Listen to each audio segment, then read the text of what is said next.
Colleagues, it's good to be back with you, and as promised, we're going to talk a little bit about the Broadcasting Research Council. I'm not going to go into any long-winded history or organogram about the organization, but rather just into some practical context and how we use that and how it's used in the advertising industry.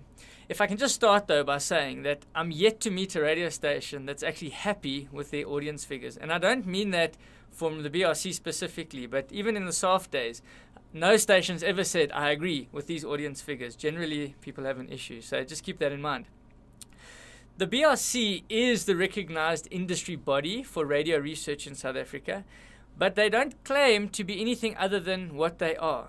So they use the funds that are contributed by your 1% MIT levy and the 1% contributed by all radio stations to fund a piece of research. The research is as comprehensive as we've ever had in South Africa.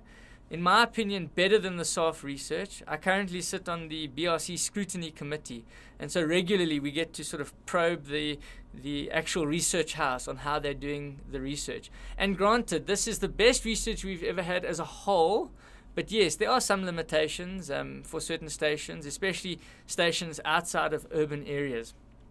But they don't claim to be anything other than what it is.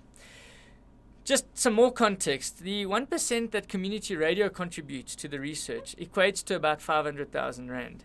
If you look at what the commercial stations are contributing, it's well over 20 million Rand.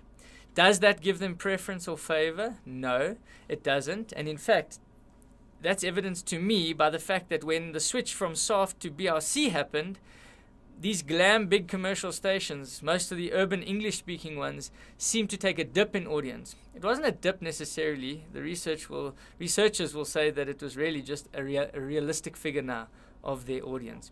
And the reason for the change was that the weighting is being done against a more realistic demographic of our country versus a slightly skewed demographic that SARF was using before.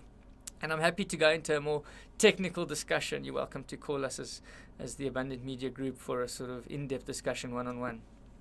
So how does the BRC figures fit into the equation in the industry, and does it influence your ability to earn? And the answer is yes. The BRC figures are a safe, general accepted piece of data for ad agencies and clients alike. It's like for like, and it's gives them the best data they have access to. What you may or may not realize is that this same data that comes out of the BRC is then inputted into various software which media planners use to plan campaigns and also to analyze campaigns and to see what sort of reach and by extension effectiveness that they're going to get out of a particular radio campaign with these audience research figures moving in the background. So the answer is yes, it is impactful. However, it's not the be-all and end-all of what advertisers use to determine whether they're going to use your station or not. So if you've got lucky and you somehow agree with your audience figures, lucky you, and the software will spew you out as an option in numerous occasions depending on the search criteria.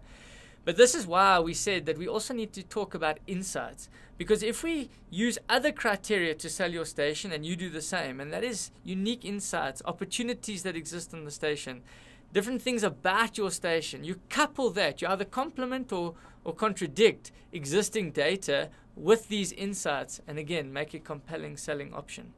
So that's the BRC in a nutshell. I'm a fan of the BRC. I recognize, though, that it's not comprehensive, but we can work better to make sure that we can sell your station on additional data that exists and that we can get. I'm looking forward to discussing that. Cheers.